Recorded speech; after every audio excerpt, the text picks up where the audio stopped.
جاتا ہے تو اس کے اعمال کا سلسلہ ختم ہو جاتا ہے۔ جب آپ تھے تو آپ نماز بھی پڑھتے تھے اور آپ کے نامہ اعمال میں اس کا ثواب درج ہوتا تھا۔ اب آپ چلے گئے دنیا سے تو نمازوں کا سلسلہ ختم ہو گیا۔ آپ صدقہ دیتے تھے، اس کا ثواب آپ کو دیا جاتا تھا، اب آپ نہیں دے سکتے۔ آپ تسبیحات کرتے تھے، آپ کسی کی مدد کرتے تھے، آپ لوگوں کو راستہ دکھاتے تھے، راستے میں پڑی ہوئی چیز اٹھا لیتے تھے، کسی پیاسے کو پانی پلا دیتے تھے، کسی بھوکے کو کھانا کھلا دیتے تھے، کسی برہنہ وجود کو لباس دے دیتے تھے، کسی کا بیٹھ کے دکھ سن لیتے تھے، کسی کی مشکل میں کام آ جاتے تھے۔ آپ حج کرتے تھے، آپ عمرے کرتے تھے، آپ قرآن مجید کی تلاوت کرتے تھے، یہ کتنے اعمال خیر تھے جو آپ بجا لاتے تھے۔ لیکن جب موت آئی تو یہ سب کچھ ختم ہو گیا، الا من ثلاثہ، لیکن 3 اعمال کا ثواب ہے جو اس کے نامہ اعمال میں درج ہوتا رہتا ہے۔ وہ کون سی 3 چیزیں ہیں سنیے، اور یہ اعمال اپنی زندگی میں کمائیں تاکہ نامہ اعمال کبھی بھی جو ہے وہ بند نہ ہو اور یہ چیزیں درج ہوتی رہیں۔ سب سے پہلی چیز صدقہ جاریہ، ایسا صدقہ کہ جو جاری رہے۔ آپ نے مسجد تعمیر کروا دی، جب تک وہ مسجد موجود رہے گی اور لوگ اس مسجد کے اندر نماز پڑھتے رہیں گے، ان کی پیشانیاں سجدہ ریز ہوتی رہیں گی، تو نماز پڑھنے والوں کو تو ثواب ملتا ہی رہے گا، جنہوں نے مسجد تعمیر کروائی ان کے نامہ اعمال کے اندر بھی ثواب درج ہوتا رہے گا۔ صدقہ جاری، مدرسہ تعمیر کروا دیا، آپ نے کوئی ہاسپٹل بنوا دیا، آپ نے انسانی ضرورت کے لیے پانی کا کنواں کھدوا دیا، اور کوئی اور ایسی چیز کہ جو آپ کے بعد بھی جس کا فیض لوگوں تک پہنچتا رہے، وہ فیض رساں چیز جب تک موجود رہے گی اور اس کا فیض لوگوں تک پہنچتا رہے گا تو نامہ اعمال میں ثواب درج ہوتا رہے گا۔ دوسری بات، او علم ينتفع به، یا علم جس سے لوگوں کو نفع پہنچتا ہے۔ یہ ایک ایسا کھاتا ہے جو کبھی بھی بند نہیں ہوتا۔ آج میں اگر حضور علیہ السلام کے فرامین آپ کے سامنے رکھ رہا ہوں اور آپ اس کو سن رہے ہیں، اور اللہ توفیق عمل بھی نصیب فرمائے، تو مجھے بتائیے، مجھے تو اس کا ثواب ہو ہی رہا ہے۔ اب جس استاد نے مجھے پڑھایا ہے اور یہ سکھایا ہے، یہ جتنے لوگ سن رہے ہیں سب کا ثواب میرے استاد کے نامہ اعمال میں درج ہو رہا ہے، اور میرے جیسے اور بھی شاگرد ان استادوں کے جو اگر یہ کام کر رہے ہیں تو ان کا ثواب بھی استاد کے کھاتے میں درج، اب اس کا ثواب پھر ان کے استاد کے کھاتے میں درج، اور پھر ہمارے استادوں کے جتنے بھی ہم سبق تھے سب کا ثواب ان استادوں کے کھاتے میں درج، اور پھر ان کا ان کے کھاتے میں، اور یہ چلتے چلتے حضرت ابو ہریرہ کے کھاتے میں چلا گیا، اور پھر ان کا ثواب رسول کریم کے کھاتے میں گیا۔ اللہ اکبر۔ تو بات کر رہا تھا کہ اس طرح کھاتے بڑھتے چلے جاتے ہیں اور نامہ اعمال میں ثواب درج ہوتا چلا جاتا ہے۔ او علم ينتفع به، ایسا علم جو نفع دیتا ہے۔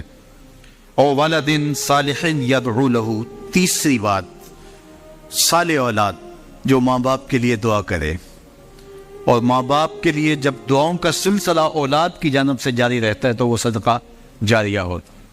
صالح اولاد ماں باپ کے لیے کبھی بھی دعا ترک نہیں کرتی۔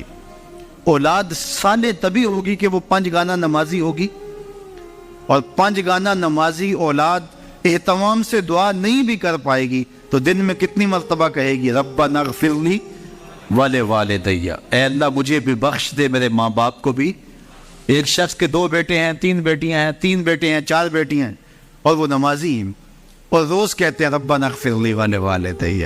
یار کبھی تو کوئی لمحہ ایسا ہوتا ہے جب تار جڑی ہوئی ہوتی ہے، کبھی تو لمحہ ایسا ہوتا ہے جب بالکل خلوص کا رشتہ مضبوط ہوتا ہے، کبھی تو لمحہ ایسا ہوتا ہے جب رقت تاری ہوتی ہے، تو بچپن، لڑکپن، جوانی، بڑھاپا، روز دعا مانگ رہا ہے ربنا اغفر لی ولوالدی، کبھی بیٹی مانگ رہی ہے، بیٹا مانگ رہا ہے، تو صالح اولاد کی دعائیں ماں باپ کے درجوں کی بلندی کا ذریعہ ہے۔ تو 3 چیزیں ارشاد فرمایا کہ یہ منقطع نہیں ہوتی، صدقہ جاریہ، علم نافع اور صالح اولاد۔ اللہ ہمیں صدقہ جاریہ کی توفیق بھی دے۔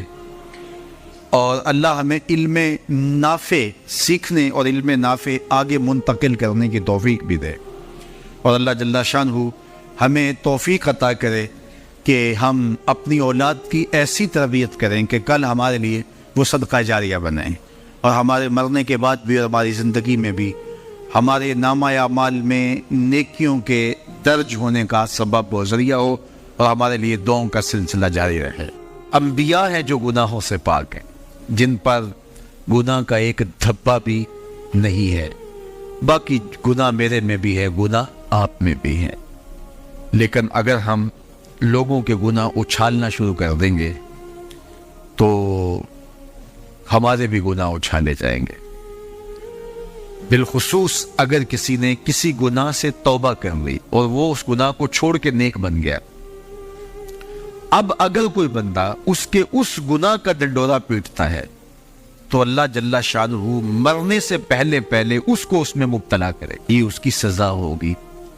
اس کو اللہ نے معاف کر دیا، اس نے معافی مانگ لی، تم کون ہوتے اس کو ڈنڈورا پیٹنے والے؟ تو یہ فتنے پہلے تو باتیں جو ہے وہ منہ سے ہوتی تھی، اب تو یہ جدید ذرائع ابلاغ ہے جن میں چیزیں محفوظ ہو جاتی ہیں، اور لوگ جب چاہے کسی کی تذلیل کا منصوبہ بنائے اس کو ذلیل کرنے کی کوشش میں لگ جاتے ہیں۔ آئے روز جو ہے وہ ہم ایسے مناظر دیکھتے ہیں، اگرچہ وہ باتیں درست بھی ہوتی ہیں، لیکن جو کسی کے ذاتی معاملات ہوں، یہ بالخصوص سیاستدانوں کے اندر تو یہ بہت سارا ہے، تو باقی دینی طبقات کے اندر بھی ہے لیکن ان میں اور زیادہ ہے، تو یہ ایک بہت بڑا فتنہ ہے جس سے اللہ ہمیں محفوظ فرمائے۔ تو حضور نے ارشاد فرمایا، جس نے کسی مومن کی پردہ پوشی کی، کسی مسلمان کی پردہ پوشی، اللہ اس کا دنیا میں بھی پردہ رکھے گا، آخرت میں بھی پردہ رکھے گا۔ اور اللہ جل شانہ بندے کی مدد میں ہوتا ہے، بندہ جب تک اپنے بھائی کی مدد میں ہوتا ہے۔ جب تم اپنے بھائی کی مدد میں لگے ہوتے ہو، اللہ تمہاری مدد فرما رہا ہوتا ہے، تمہاری نصرت فرما رہا ہوتا ہے۔ اور جو کسی ایسے راستے پہ چلا جس راستے سے وہ علم حاصل کرنا چاہ رہا تھا، طلب علم کے لیے جس نے سفر کیا، اس کا مقصد تھا کوئی مجھے علم کی چیز ملے گی اور میں حاصل کروں گا۔ ایک تو وہ طلباء ہیں جو 8 سالہ 7 سالہ 5 سالہ 4 سالہ علوم دین حاصل کرنے کے لیے سفر کرتے ہیں، پھر مسافر رہتے ہیں، مسافرت کی زندگی گزارتے ہیں، سویر شام سفر کاٹتے ہیں، ایک تو وہ ہے۔ لیکن صرف وہ مراد اس سے نہیں ہے جو حضور علیہ السلام کا ایک فرمان سننے کے لیے بھی چلا۔ آپ بھی اگر گھر سے آئے ہیں اور آپ کی نیت یہ ہے کہ حضور کے فرامین سنوں گا، تو آپ علم کی طلب کے لیے گھر سے چلے ہیں، تو آپ بھی جو ہے وہ اس حدیث کے مصداق ہوں گے۔ ارشاد فرمایا، وَمَنْ سَلَكَ طَرِيقًا يَلْتَمِسُ فِيهِ عِلْمًا، جس نے سفر کیا طلب علم کے لیے، سَهَلَ اللَّهُ لَهُ بِهِ طَرِيقًا إِلَى الْجَنَّةِ، اللہ اس کے لیے جنت کا راستہ آسان فرما لے گا، اللہ اس کے لیے جنت کی راہیں آسان کر دی۔ اب صاحبزادوں کے نام، پیرزادوں کے نام، مولوی زادوں کے نام، سردار زادوں کے نام اور بڑے باپ کے بیٹوں کے نام اگلے لفظ اسی حدیث کے، جو عمل میں سست ہوا اس کا نسب اس کو تیز نہیں کرے گا۔ جو عمل میں سست ہوا تو وہ کہے کہ میں فلاں پیر کا بیٹا ہوں، میں فلاں مولوی کا بیٹا ہوں۔ دیکھو، جس نے عمل کیا، جس نے کام کیا، اس پر سکینہ بھی اترا، جس نے کام کیا اس پہ رحمات بھی اتری، جس نے کام کیا اس کے اوپر فرشتوں نے پروں سے سایہ بھی کیا، اور جس نے کام نہیں کیا، نہ کھٹو تھا لیکن کہا پدرم سلطان بود، میرا باپ بادشاہ تھا، اور خود کسی کام کاج کا نہیں ہے، تو کہا جو عمل کے لحاظ سے سست ہے اس کا نسب اس کو تیز نہیں کر سکتا۔ پیر زادہ ہے ثاقب تو پھر کیا ہوا، پیر زادہ ہے ثاقب تو پھر کیا ہوا، بے عمل ہے تو سب کچھ ہی بیکار ہے۔ پھر نسبت آپ کی تو آپ کو جو ہے وہ وہاں تک نہیں پہنچا سکتی، لیکن اگر تم عمل بھی کرنے والے ہو، پھر نسبت بھی ہو کسی بڑے سے، پھر سونے پہ سہاگے کا کام ہے۔ دودھ اندر جے کھانڈ لائیے مزہ ہو جاوے دمان، پھر سونے پہ سہاگا ہے۔ کب؟ جب صاحب نسبت، صاحب کرامت، بڑے باپ کا بیٹا وہ نیک بھی ہو، ساتھ باصلاحیت بھی ہو، تو پھر سونے پہ سہاگے کا کام ہے۔ اس کا نسب اس کو تیز تب کرے گا جب وہ خود بھی چلے گا۔ رسول کریم صلی اللہ علیہ وآلہ وسلم نے ارشاد فرمایا بلغوا عنی ولو آیہ، میری جانب سے بات آگے پہنچاؤ، تبلیغ کرو، میری طرف سے دیا گیا پیغام، میری طرف سے تمہارے تک پہنچایا گیا کوئی قول، اس کو آگے روایت کرو، اگرچہ وہ ایک آیت ہی کیوں نہ ہو۔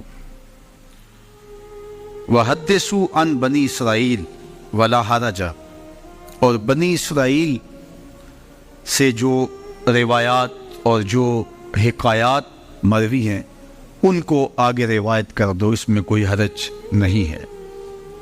اسرائیلیات کو بھی روایت کر سکتے ہو جس میں لوگوں کا بھلا ہے، لوگوں کا فائدہ ہے، اصلاح پر مشتمل پچھلے انبیاء علیہ السلام کے واقعات ہیں اور لوگوں کے لیے ہدایت کا بہت کچھ سامان ہے اسرائیلیات میں سے، ان کو بھی روایت کرو، اور میری جانب سے بھی اگر تمہیں کوئی ایک آیت بھی پہنچے تو اس کو بھی آگے پہنچاؤ۔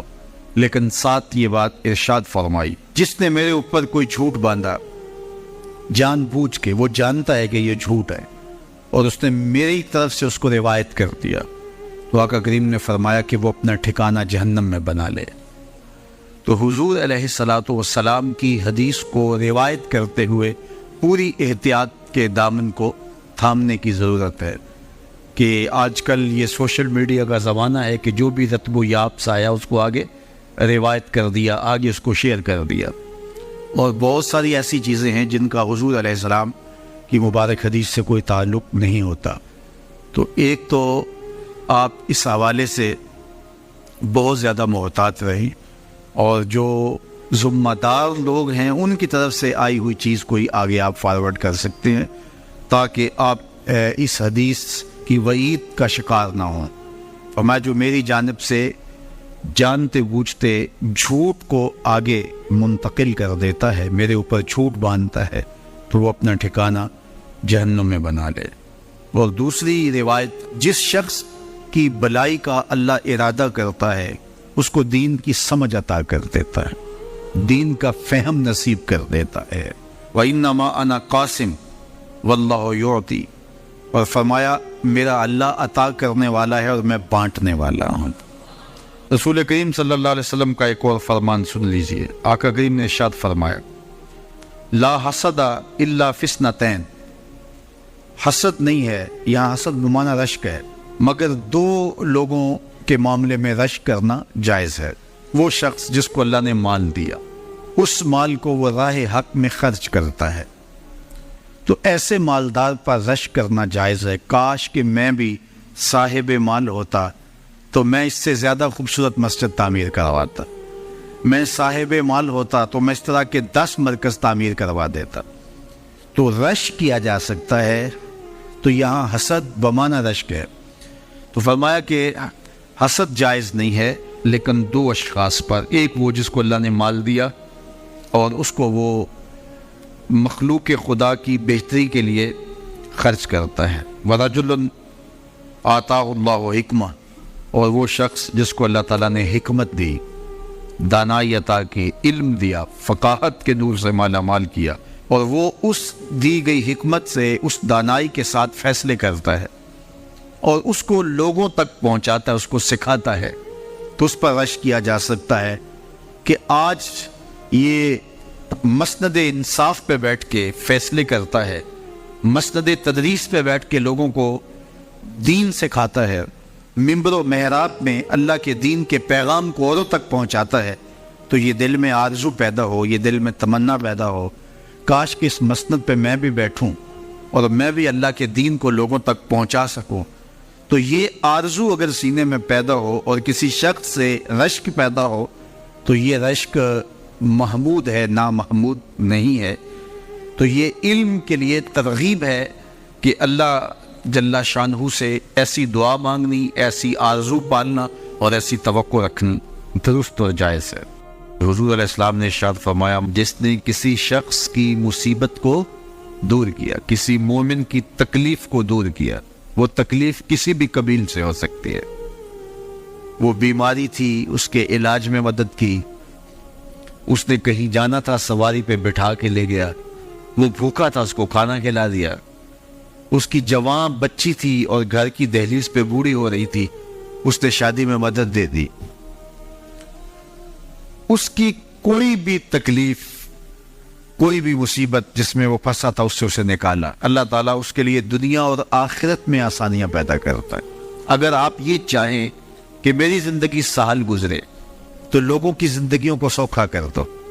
بعض اوقات ہمارے رویوں سے لوگ اوکھے ہوتے ہیں. ایک بندہ مجھے کہنے لگا کہ بڑی پریشانیاں ہیں، تو میں نے کہا اللہ کی مخلوق کے لیے آسانیاں پیدا کرو. تو اس نے کہا میں تو کسی کو کوئی تکلیف نہیں دیتا. میں نے کہا کہ آپ کے گھر کے سامنے گلی کتنی چوڑی ہے؟ تو وہ کہنے لگا 12 فٹ کی گلی ہے. تو میں نے کہا کہ آپ نے جو تھڑا بنایا ہے وہ کتنا آپ نے بنایا؟ کہتا 3 سیڑھیاں. تو میں نے کہا کہ یہ اللہ کی مخلوق کو تکلیف نہیں ہے؟ 12 فٹ کی گلی ہے، لوگوں کی بیچاروں کی کبھی گاڑیاں بھی گزرتی ہیں، جنازے بھی گزرتے ہیں، اور تم نے 3 سیڑھیاں اس گلی کے اندر رکھی ہوئی ہیں اور تم سمجھتے ہو کہ میں کسی کو تکلیف نہیں دے رہا. تم لمحہ لمحہ اللہ کی مخلوق کو تکلیف دیتے. لمحہ لمحہ. میں گزرا ایک گلی سے تو اچانک لائٹ چلی گئی تو میرا گھٹنا زور سے ٹکرایا تو زخمی ہوا. کتنے دن زخمی نہیں، پرانی بات ہے. تو وہ کسی نے اپنے گھر کے سامنے 3 فٹ اونچا گٹر بنایا ہوا، 8-10 فٹ گلی ہے اور 2 فٹ کا گٹر اونچا بنایا ہے، اور گلی سے ہم جا رہے ہیں تو گھٹنا لگا اور زخمی ہوا. پتہ نہیں کتنوں کے زخمی ہوئے ہوں گے، کئی بیمار گرے ہوں گے، لیکن اس نے اس کو ہٹایا نہیں ہے، اس لیے کہ وہ سمجھتا ہے کہ گلی پر اتنا تو میرا حق ہے کہ میں اتنی پہ قبضہ کر لوں.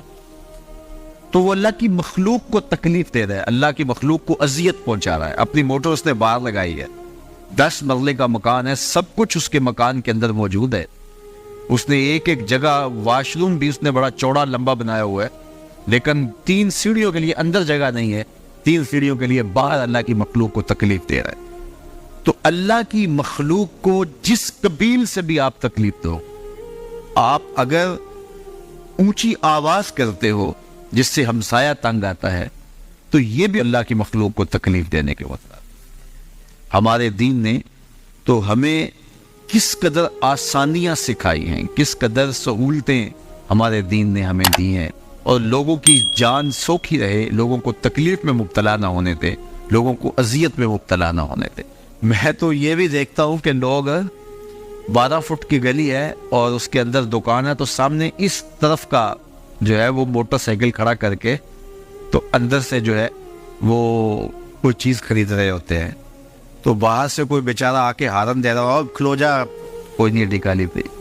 یعنی یہ بدتمیزی کی انتہا ہے، اور یہ ہمارے معاشرے کا المیہ ہے. لوگوں کے لیے اذیتیں پیدا کرنا، لوگوں کے لیے تکلیف پیدا کرنا، جبکہ ہمارے دین کی تعلیمات یہ ہے کہ دوسروں کے لیے آسانیاں پیدا کرو، دوسروں کے لیے جو ہے وہ خیر پیدا کرو تو تمہارے لیے خیر پیدا ہو. تو اس لیے فرمایا گیا کہ جس نے کسی شخص کے لیے آسانی پیدا کی تو اس کے لیے بھی آسانی پیدا ہوگی، لیکن صرف دنیا پہ نہیں ہوگی بلکہ اس کے لیے اس کے بدلے میں آخرت میں بھی آسانی پیدا ہوگی. تو یہ اگر ہم مزاج زندگی بنا لیں تو وقت نہیں لگتا کوئی اس پہ، تو اللہ تعالیٰ جل شانہ آسانیاں پیدا کر دیتا ہے. ویسے بھی آپ کسی کی دل جوئی کریں، کسی شخص کی مدد کریں، کسی کے لیے آسانی پیدا کریں محض اللہ کی رضا کے لیے، آپ کے اندر جو طمانینت اترے گی، جو ٹھنڈ پڑے گی، اس کا کوئی جواب ہی نہیں ہے. تو لوگوں کے لیے آسانیاں پیدا کریں، لوگوں کے لیے راحتوں کا سامان بنے، تمہارا وجود لوگوں کے لیے خیر کا ذریعہ بنے. حضرت شیخ احمد مجدد الفسانی علیہ رحمہ فرماتے ہیں، جو شخص اپنے اوپر 10 چیزوں کو لازم کر لیتا ہے تو لازمی نتیجہ یہ ہوتا ہے کہ وہ متقی بن جاتا ہے. سب سے پہلی بات آپ فرماتے ہیں زبان کو غیبت سے بچائے. اتقاء کے حصول کے لیے زبان کو پاک کرنا ضروری ہے.